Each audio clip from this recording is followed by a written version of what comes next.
Hello, here we are setting up another fixed virus video session. We just want to go over some anti-phishing techniques. So let's just go over it again. What can happen? So why do phishing scams work? So here's a Dilbert cartoon. Dilbert looks at the phishing email and he says, "It's a scam." Alice looks at the email and she says, "It's a scam." The boss looks at it and says, "Well, let me enter my bank account number." That's what happens. It typically is the executives that are doing this. Unfortunately, they think they know and they are not in a position to ask somebody, and therefore they just enter the information. So why is this happening to us? Well, it's all about the money, folks. All about the money. They want to make money. In the 2007, the criminals in East Europe and in China figured out that they're going to make money off of computer hacking. So what they did was they just spent more and more time, hired people to do computer hacking. What is the number one way to get in other people's computers? Number one way, 91% of cyber attacks start with a phishing email. That's why we're going to go over this today. So what do these people do? They do some reconnaissance on you. They do recon on LinkedIn, on your email, on Twitter, on Facebook, anything that is public. They'll find that information, try to use it against you. What we call social engineering. And then they try to either download some software onto your machine or try to make you to do something that you shouldn't be doing. So, here, for example, is an email. I blew up the from section. So the from name is Mr. Clive Moses. That should be a flag right there for you. A red flag. It's nobody. I mean, hardly anybody that I know puts Mr. My first name, last name, and then a number as your email address. And anytime they say something like generic, like contact us. Excuse me, I'm fighting a cold here. So then, anytime something generic is given, that also is a flag.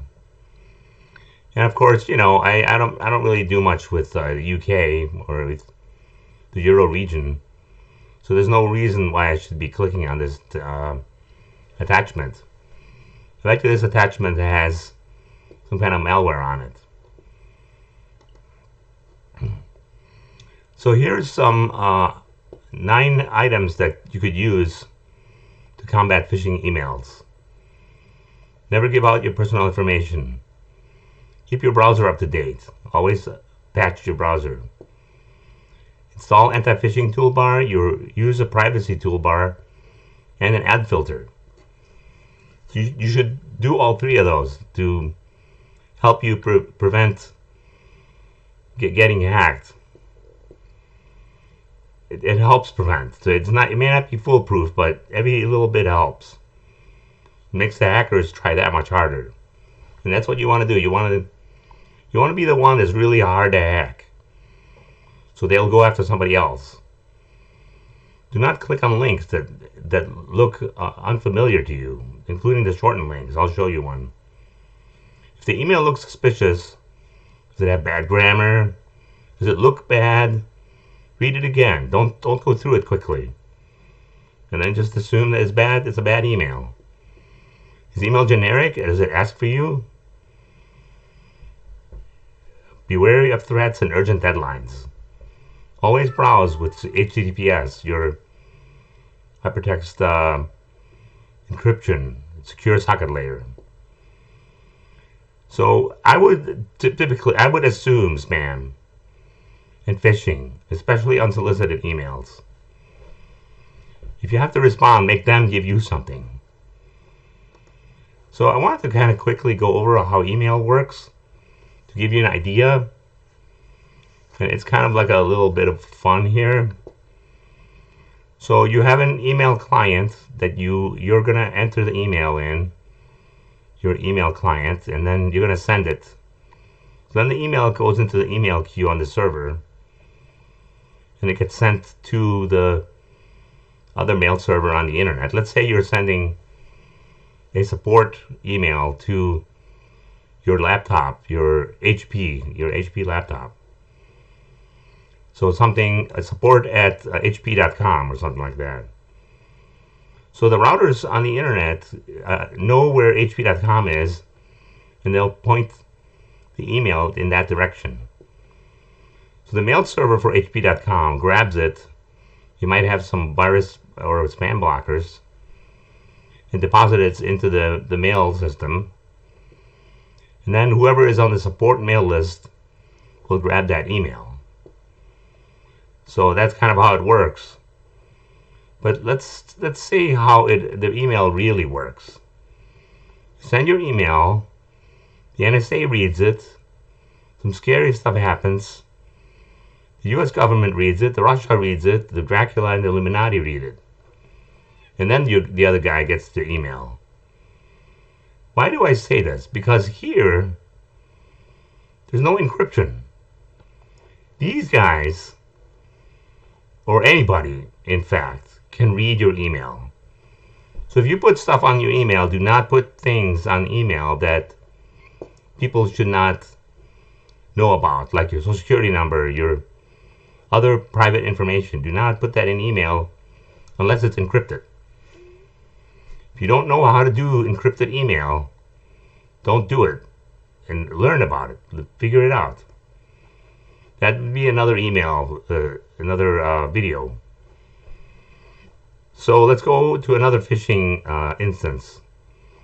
So these guys, these bright people, are sending me an email saying that it's my final verification. My email is due for verification. Have you ever heard anything by that, by the way? Many emails are on waiting. What does that mean? I've never heard of that, so that's a flag. Secondly, it comes from one of my old domain names. And then it's coming from admin@tutopedia.com. So this does not make sense.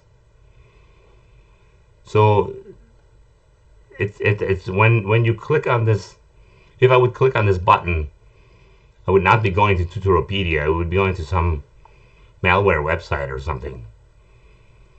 So and you would not, and realistically, you should be going to your own mail server here, but it's not. So anyway, this is a spam email. There's a lot of flags here.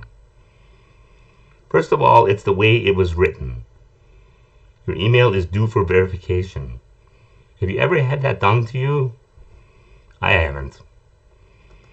So let's look at this email. Look, my Netflix membership is due for renewal. If we do not receive a response from you within 72 hours, we'd love to hold on to your membership. See, this is some weird, like, English that Netflix is giving me. And look, this is a blow-up right here of what the from is from. So it says service Netflix, but then the email address is tello@tello.com. So it's not Netflix. What the heck is going on here? And then if you click on this button, renew membership, it says that it's going to this shortened link, a URL link. So look at this. You can explode this link and actually see what's going on there. But generally, I would say this is a shortened link, bad from, some weird messaging here. This is definitely a spam email. I don't even need to read anything else.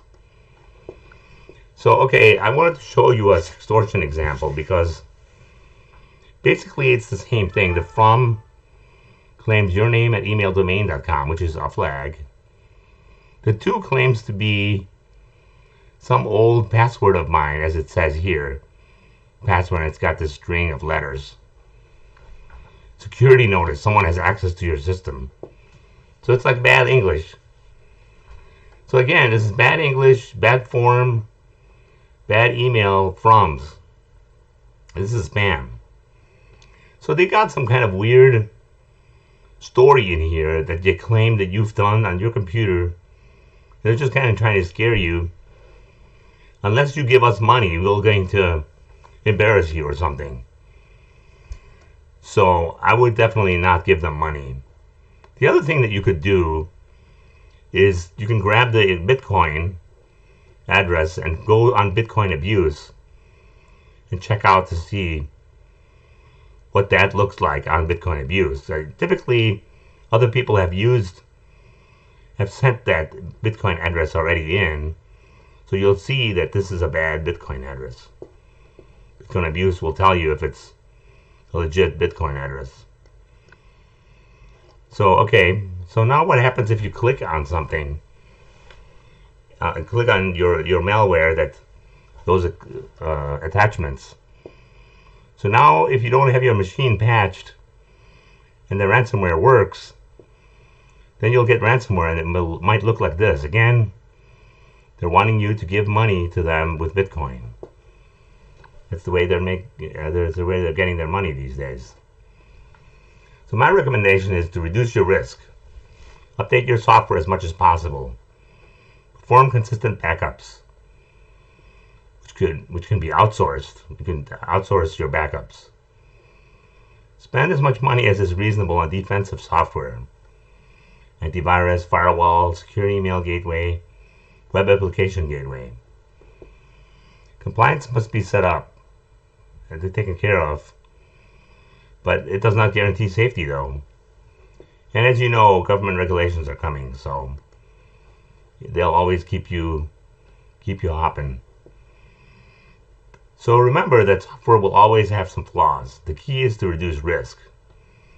Keep updated on new risk websites. Your own email and the phone is now the weak link. So again, outsourcing can help here. So if you wanted to do some risk management, you can contact me and we can work this list for you. For example, if you have a server that has a major impact or major consequence, and then you look at the likelihood of a vulnerability, which is moderate, let's say, well then we have an extreme a risk on that particular situation. So we have to keep a special eye on that. So and then not to finalize, so you want to educate yourself on phishing and spam, because that is the #1 way that people get hacked. That's where it starts. So what I would do if I were you is create a rule to use when reading email from someone who is familiar and unfamiliar. So for example, if you're unfamiliar with somebody, prove to me this is a useful email. Is this a real person or is it relevant? Ask yourself these questions. Is this a link to a legitimate site? Is it proper English? Now what happens if it's somebody, if all of those answers are in the negative, then it's a spam.